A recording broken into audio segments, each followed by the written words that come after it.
This is a story of disaster, but not tragedy, of crisis, but not catastrophe. The story of how my own clumsiness almost destroyed a baby chick before it could even hatch, but how we didn't give up hope, even when it looked like hope was smashed.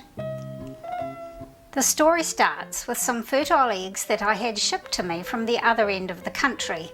Admittedly, New Zealand is a rather small country. They were packaged and shipped by the breeder on a Monday, and they arrived to me on a Wednesday. As always with shipped eggs, I rested them for 24 hours to allow the egg contents to recover from the disturbance of transport. I believe this really does make a big difference to the hatchability of shipped eggs. On Thursday morning, I set them in my incubator. My incubator is a rather low-tech one, but it does have an automatic turning mechanism. The cam at the back goes around once an hour, which moves the rollers back and forth, and so turns the eggs. When I loaded these eggs into the incubator, at first I didn't notice that this turning mechanism wasn't working. But as I mentioned in my video about how to get the best from a low-tech incubator, I always manually turn and rotate the eggs as well, so the eggs probably got sufficient turning to minimise any ill effects. On candling on day 3, I found one egg contained a blood ring. If you want to know more about what that looks like and what it means, I have a video about that. The other 11 eggs seem to be fertile and growing. For the last 3 days before hatching, the turning needs to stop and the humidity needs to be increased. In my low-tech incubator, this is achieved by removing the rollers completely and adding an extra tray of water on the incubator floor. In order to do this, I need to remove all the eggs, very carefully, and then replace them once the incubator changes have been made. I'm always very careful when I'm handling eggs for hatching, even before they start incubation. I happened to be filming this step a couple of years ago when I dropped one of the eggs. It was just a couple of inches onto the wooden table, but that was enough to smash a huge dent in the shell. Please excuse the quality of this video.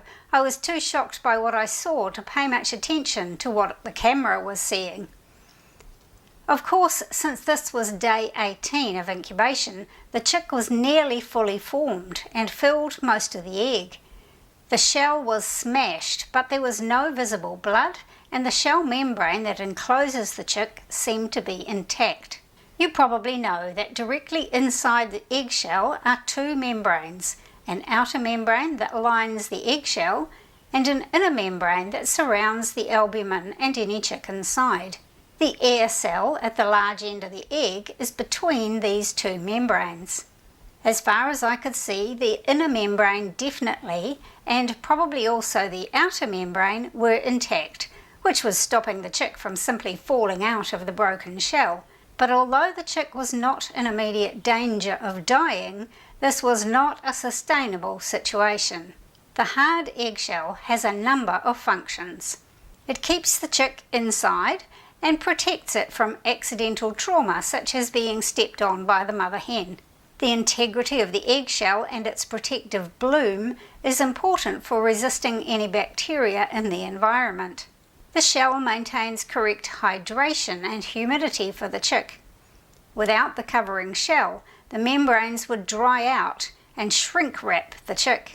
And we need to also remember that the shell has pores that allow for the transport of oxygen through the shell to the chick inside. If I was to keep this chick alive and give it some hope of hatching, I needed to somehow keep the shattered shell together for the next 3 days so the chick could finish growing and maturing. The obvious solution was some kind of tape. I happen to have these pieces of strong plastic with a sticky backing. But would the tape stick to the shell and make a moisture-proof seal to keep the membranes hydrated? Would the adhesive be toxic and permeate through the shell and poison the chick? Would sealing the shell with plastic seal off so much of the shell surface area that not enough oxygen would get to the chick for those final 3 days when oxygen needs are high? And once the other chicks got to hatching, would the seal continue to work or simply crumple? I really didn't know. But neither I nor the baby chick had much to lose at that point, so I decided to give it a try.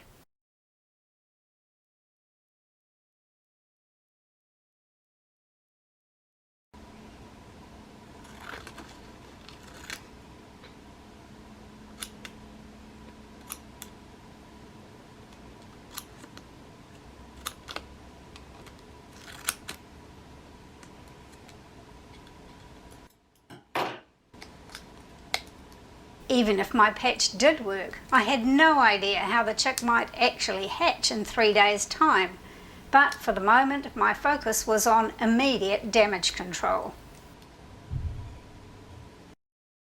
When I put the patched egg back into the incubator, I laid it on the side where the patch was, so that although the seal was not porous, at least the maximum amount of oxygen could permeate through the undamaged part of the shell that was exposed. I was on tenterhooks for the next 3 days.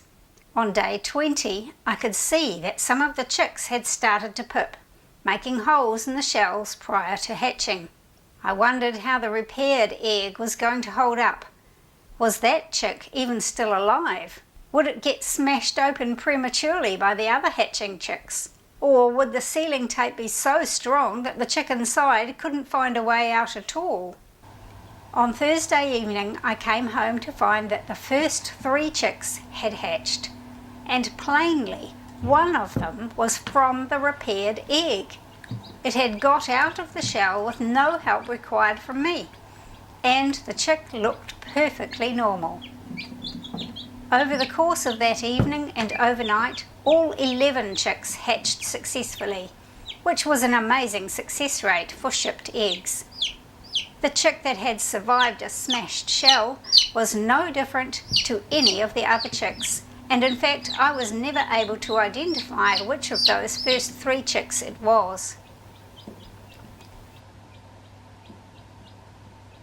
And here are some of those chicks at 2 days old.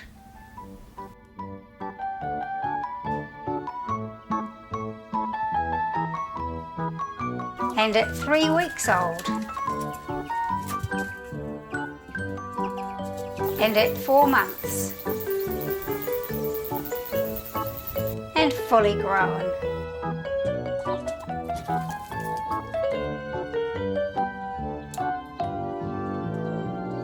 So I guess the lesson is that even when disaster happens, there may be something salvageable.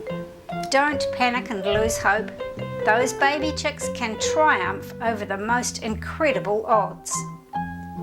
I hope you never drop and smash a precious egg, but if you do, then maybe having seen this video will inspire you to find a way to save the day. Thanks for watching. See you next time.